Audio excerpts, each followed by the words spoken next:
Apa yang terlintas dalam pikiran kamu kalau dengar Indonesia tahun 1998? Reformasi, kerusuhan di Jakarta. Pada saat itu ibu kota Jakarta emang lagi panas karena gejolak sosial politik. Tapi kalian tahu nggak? Di tahun yang sama, 1998, ada kejadian menyeramkan, sadis di Jawa Timur. Pembantaian terhadap orang-orang yang dituduh sebagai dukun santet di Banyuwangi, Jawa Timur. Ratusan orang meninggal.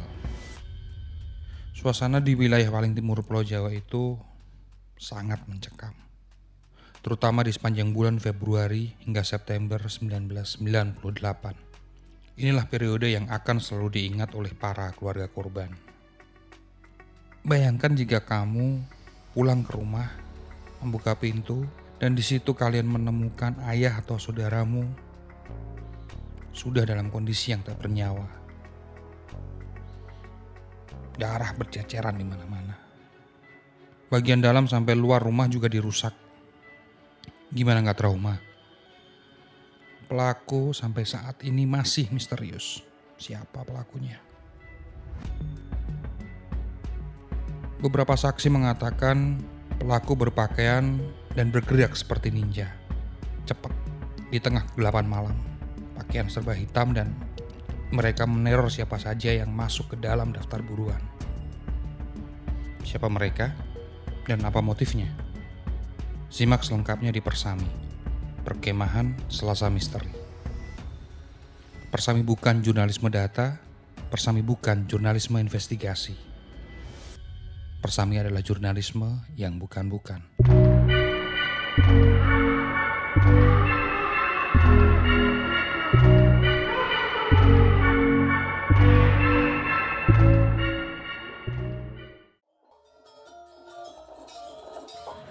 Namaku Tirah. Bukan nama sebenarnya ya. Usiaku sekarang 30 tahun. Tinggal dan bekerja di Surabaya. Orang-orang menganggap hidupku enak. Udah mapan. Mereka pikir enak ya si Tirah. Udah sukses. Udah jadi orang. Alhamdulillah kalau dianggap gitu. Ku aminkan saja. Tapi ada satu hal yang mereka nggak tahu.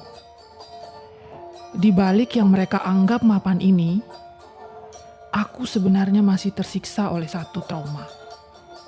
Trauma yang bikin tidurku sering gak nyenyak. Trauma kejadian saat aku masih kecil. Saat aku masih tinggal di sebuah desa di Banyuwangi. Aku masih ingat betul hari dan tanggalnya. Sabtu, 15 Agustus 1998. 2 hari menjelang peringatan proklamasi kemerdekaan.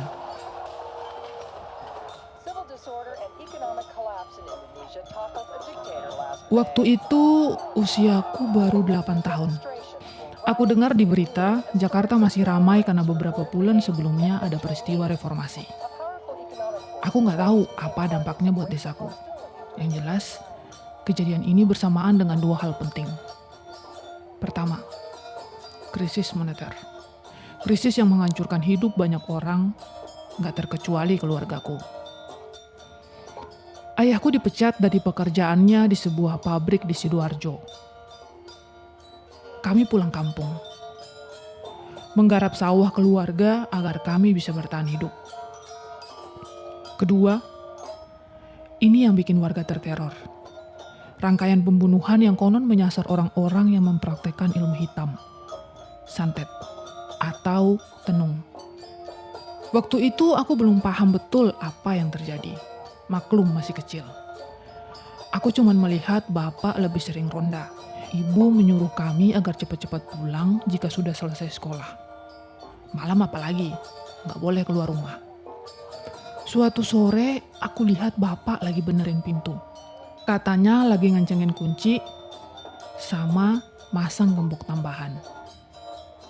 Kembali ke Sabtu Kelabu, tanggal 15 Agustus 1998. Hari itu cuman sekolah setengah hari. Aku bisa aja langsung pulang. Tapi aku malah main dulu ke rumah Bude. Rumah Bude persis di belakang sekolah. Aku main sama mbakku, anaknya Bude, masih seumuran. Terlalu asik main, tahu-tahu udah jam 5 sore. Aku disuruh Bude untuk segera pulang. Aku pulang jalan kaki. Jarak rumah Bude ke rumahku cuma 1,5 kilometer. Aku inget banget, di jalan perasaanku udah gak enak. Aku lewat jalan utama sebelum nanti belok kiri, masuk ke gerbang kampungku. Nah, itu gerbangnya udah kelihatan. Tapi tiba-tiba aku melihat 2 orang berboncengan motor keluar dari gerbang, ngebut, lalu belok kanan dan sempat berpapasan denganku. Aku masih ingat jelas penampakan mereka. Laki-laki dewasa, yang satu bajunya serba hitam, yang satu berbaju serba hijau tua. Dua-duanya memakai penutup kepala. Aku cuma bisa melihat mata mereka. Mata orang-orang bengis. Setelah beradu pandang, aku kemudian fokus ke benda yang dipegang oleh yang dibonceng. Sebilah pedang katana yang berlumuran darah. Pikiranku kalut, aku pun berlari sekencang-kencangnya menuju rumah. Rumahku terletak paling pojok, agak terisolir dibanding rumah-rumah lain. Dan sampai di depan rumah, aku rasanya mau pingsan. Pintu depan terbuka, dan ibu sedang menangis histeris. Ia terduduk memeluk bapak yang tergeletak dalam kondisi sudah tak bernyawa. Darah segar membasahi lantai rumah. Sebagian ada yang mengotori baju dan tangan ibu. Cipratan darah juga terlihat di meja dan kursi. Aku hanya bisa berdiri, mematung dengan tatapan kosong. Tetangga sekitar mulai berdatangan mendengar tangisan ibu. 20 tahun kemudian, aku masih memimpikan momen sadis itu.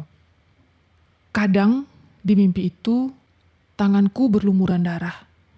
Tapi dalam mimpi itu, aku bukanlah aku. Dalam mimpi itu, akulah yang membawa pedang dan kabur dari desaku dengan pakaian layaknya ninja.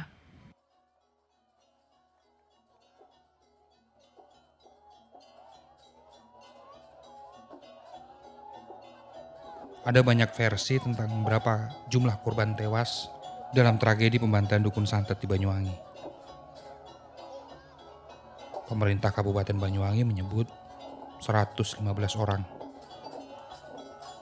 Tim pencari fakta Nahdlatul Ulama mencatat ada 147 orang. Komnas HAM datanya lebih tinggi lagi, 309 orang. 194 asal Banyuwangi dan yang lain terjadi di Jember dan Malang. Pertanyaan selanjutnya, apa sih sebenarnya yang memicu tragedi tersebut? Menurut sejumlah literatur, kejadian ini adalah kejadian yang berulang. Perburuan orang-orang yang mempraktekkan ilmu hitam sudah pernah terjadi pada tahun 1991 dan 1996. Ceritanya pada waktu itu 6 Februari 1998. Purnomo Sidik mengambil satu kebijakan dalam usahanya mencegah sekaligus mengantisipasi chaos setelah terjadinya reformasi. Lalu siapakah Purnomo Sidik? Purnomo adalah Bupati Banyuwangi saat itu. Dia memerintahkan seluruh camat di wilayahnya untuk mengumpulkan data tentang orang-orang yang bekerja sebagai paranormal, dukun pengobatan tradisional, dan sejenisnya. Untuk apa? Untuk memudahkan penanganan jika terjadi sesuatu sebagai imbas dari reformasi. Tapi konon data itu bocor dan jatuh ke pihak yang salah. Dan pihak inilah yang menjadikan daftar itu sebagai daftar siapa saja yang harus dibantai. Gila. Gampang banget ngebantai orang. Dan yang lebih ngeri, korban ternyata bukan pelaku ilmu hitam saja. Ada yang petani, ada kepala desa, bahkan ada yang takmir masjid sampai pemuka agama. Orang-orang gak bersalah juga ikut dibantai cuma karena dituduh mempraktikkan ilmu hitam. Pekarangan mereka dirusak, rumahnya juga ikut dibakar. Polisi sempat kerepotan. Mereka disibukkan dengan satu TKP, namun tiba-tiba TKP yang lain sudah dibanjiri darah. Dan tinggal menyisakan potongan tubuh manusia. Selain itu ada faktor lain yang membuat warga semakin resah, yaitu misteriusnya pelaku pembantaian. Sampai saat ini, siapa pelaku pembantaian tersebut, siapa dalang di baliknya, itu cuma jadi teori. Yang jelas para saksi menyatakan bahwa pelaku berpenampilan seperti ninja. Artinya mereka berpakaian serba hitam, serba gelap, dan memakai penutup kepala. Pergerakan mereka sangat terorganisir, seringnya keluar di malam hari. Dan deskripsinya betul-betul seperti ninja yang biasa kita baca di komik atau di film-film. Ada cerita seorang korban yang mengatakan, pada suatu malam, ia bertemu dengan sesosok bayangan. Awalnya ia belum yakin, itu manusia atau bukan. Ia sempat ragu dan berpikiran mungkin saja penglihatannya sedang terganggu. Dan untuk memastikan, ia pun mendekati bayangan tersebut. Setelah dekat, ternyata bayangan tersebut adalah manusia. Bayangan itu tiba-tiba mengeluarkan parang dan berusaha membacoknya. Untung saja korban selamat waktu itu. Karena waktu itu ia baru saja pulang dari ronda dan masih membawa senjata. Kasus pembantaian orang-orang yang dituduh dukun santet di Banyuwangi belum menemui titik terang hingga saat ini. Dan ada yang tidak kalah misterius dari pelakunya, yaitu apa motif mereka dan siapa dalangnya. Siapa otak di balik pembantaian itu. Apa yang terjadi di Banyuwangi bukan murni sebagai konflik horizontal. Sebab aksi para pelaku berlangsung dengan sangat rapi dan terorganisir. Untuk menjawab itu lagi-lagi, ada banyak teori. Ada teori soal persaingan dukun dan kiai. Ada juga teori soal kecemburuan dan dendam sosial. Tapi teori yang paling menarik barangkali pernah disampaikan oleh Gus Dur. Teori paling klasik dalam sejarah konflik di Indonesia. Motif politik. Bahwa di balik pembantaian Banyuwangi ada elit-elit politik yang tega menumpahkan darah hanya untuk memuluskan nafsu kekuasaan mereka. Saya Rifa dan rekan saya Yantina pamit.